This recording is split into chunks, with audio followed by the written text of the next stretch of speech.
Tipp FM's Tip Today. With Slattery's Garage, puck on. It's time to change. Test drive the award-winning range of Peugeot hybrids and fully electric vehicles at Slattery's Garage today. See slatterysgarage.ie.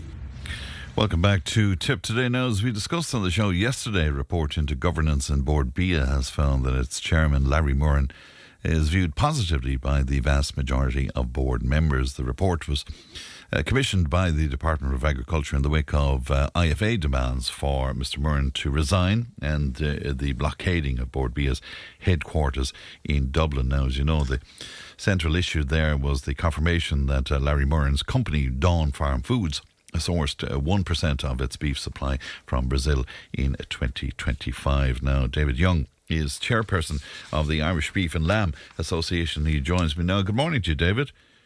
Good morning, friend. Thanks for having me on. And IBLA, much appreciated that we're getting a chance to maybe hear our views on the issue. Yeah, well, we're glad to have you on. The governance found the Governance Ireland indeed found that no fundamental governance failure, but identified weaknesses in board culture, understanding of roles and governance practices, and put forward a list of some recommendations to address these as well. What did you make of what you've read, David?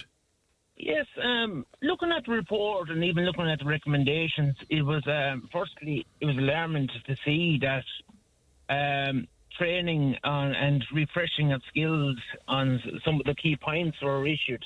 There was a couple of points there, like a refresher course, point 3s and point 12, a skills matrix as well, and conflicts of interest training. Now, the way I look at it is, these people here on this board, they're people that are, Larry Murrin himself, he's maybe 40 years in the meat industry, and it isn't the first time they sit on different boards as well in their companies.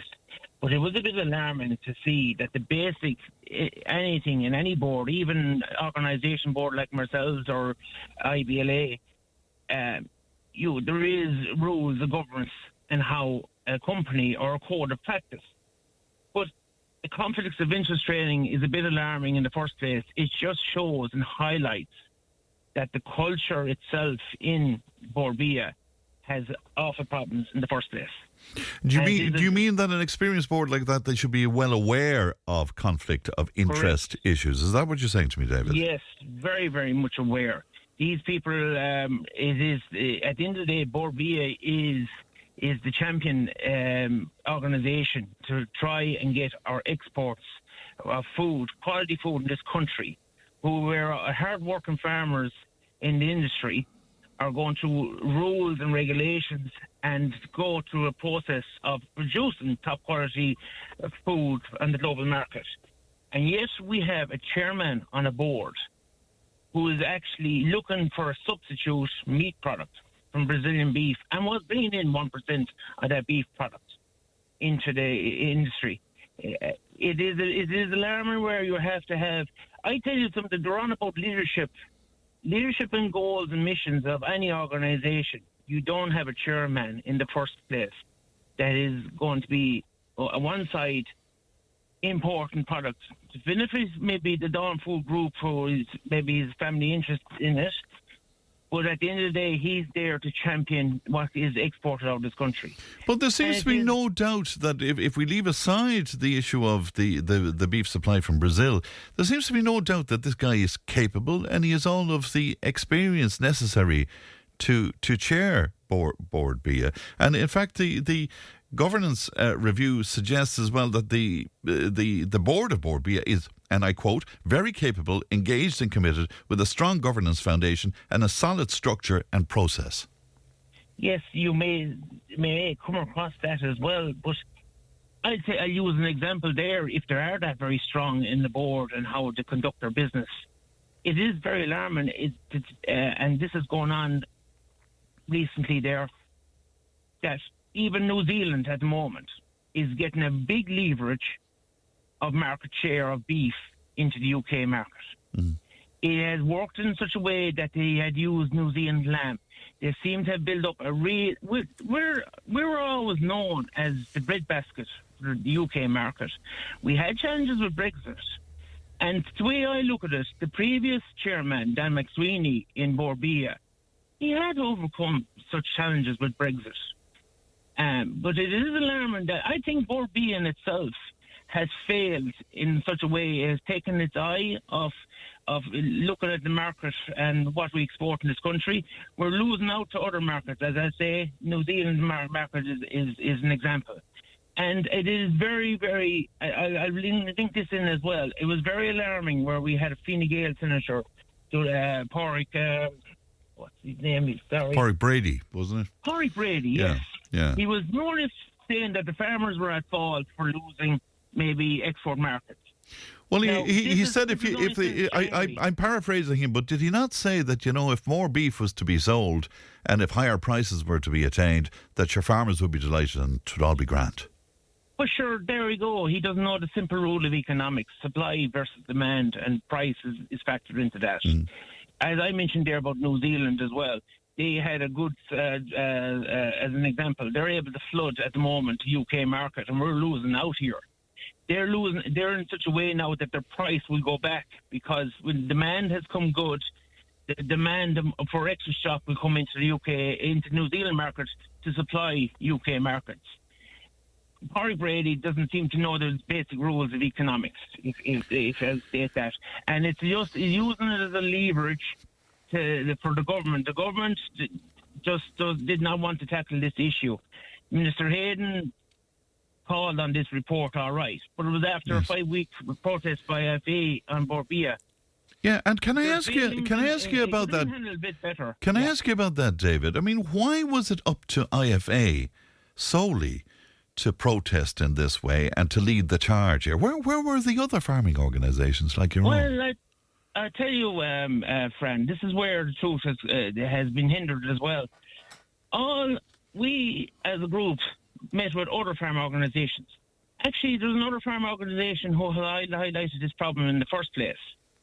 And IFA just jumped in solely, thinking it was like a popularity. They thought they would get a quick win and they look good in front of the members. Ourselves and other farm organisations, and I have a few, Beef Clan, Irish Rural Association, the FCI, Farmers Independent Ireland, we all met as a unity group. That's the majority of all the other small farm organisations in this country. We invited ICMSA as well and IFA. And IFA said no. They didn't want it to be part of our group. You're very welcome to come for a day up in Bord Bia offices and protest with us side by side. They did not see the bigger picture of unity. And we were voiceless. And that's the way the government wanted. And I think it's something that Francie Gorman, as leader, he didn't display great leadership himself. If we had unity in this, and we were there, and as I said, IFA took this on solely, but they have the power, they have membership as well, they have the funding to do this as a lobby group. We as small organisations and IBLA itself, small as we are, we stood above and we stood above the plate. Right, So but the farmers... About IFA solely, I think they made a blunder in one way that they didn't... IFA do not speak for me as a member, because that's why IBLA and other organisations have been created in the last 10 years, because trust and confidence has gone in the bigger players in the farm groups. Well, there's certainly some issues with the farm groups, and that's doubtless. Do you just have to accept this now? Is it a case of here we go, the decision is made, the governance have spoken, and you just trundle on? No, I wouldn't agree there now either. We'll tip away there. We'll tip away with good, like-minded people. It's like IBLA itself. We have great engagement over in Europe. We've been invited over. We have been given access, and we can talk to MEPs, where in this country here, our own Minister for Agriculture does not want to engage with groups like us, IBLA. We get more done in Europe, and seen in a positive view in Europe. Our ideas and ideologies of what we can bring to the table in Europe has been very welcomed. But our own governments in this country do not want to engage with organisations like us. What do they fear? I do not know. It's not that we're pleading or begging to be addressed. we're here. We're a stakeholder as well in agriculture. All right. Well, it's an interesting viewpoint there, David, as always. And thanks for coming on with us today. Thanks, David. Thank you. Thanks for that, Fran. Thank you. Thanks. Bye-bye. Good morning to you. It's David Young there, Tipperary Chairperson of the Irish Beef and Lamb Association. 1800 938 007. The text and WhatsApp is 083 311 3311. We'll take a break and hopefully we'll get back to Liam Brown with a proper phone line at some point or other as well. Tip FM's Tip Today. With Slattery's Garage, puck on. It's time to change. Test drive the award-winning range of Peugeot hybrids and fully electric vehicles at Slattery's Garage today. See slatterysgarage.ie.